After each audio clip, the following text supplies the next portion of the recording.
From the PEP Radio Newsroom, we have this news from Washington, D.C.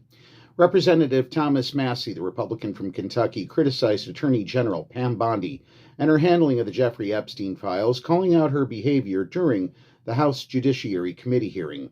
"I don't think Pam Bondi has confidence in Pam Bondi," Massie said Sunday on ABC's This Week. "She wasn't confident enough to engage in anything but name-calling in a hearing, and so, no, I don't have confidence in her. She hasn't got any sort of accountability there at the DOJ."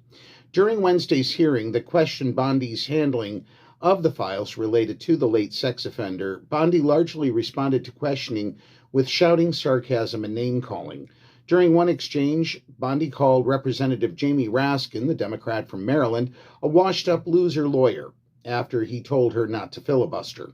But Bondi's exchange, or rather avoidance, of several of Epstein's victims had Massie calling Bondi cold. Several of Epstein's victims were present at the hearing, and when Representative Pramila Jayapal of Washington asked them to stand and raise their hands if they had tried to meet with Justice Department officials, all of them stood. Jayapal asked Bondi to apologize, but Bondi refused. "I'm not going to get into the gutter for her theatrics," Bondi responded. So in other words, she was unwilling to climb the ladder to the gutter and instead chose to remain in the sewer. Massie called out Bondi for refusing to acknowledge the victims. "I think that was kind of cold on her part," Massie said on This Week.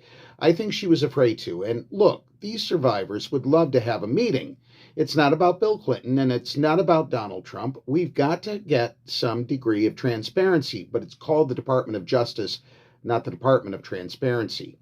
Bondi was called out for the Justice Department redacting several high-profile people's names from the Epstein files, including Leslie Wexner, the former CEO of Victoria's Secret, who was listed in the files as a child sex trafficking co-conspirator.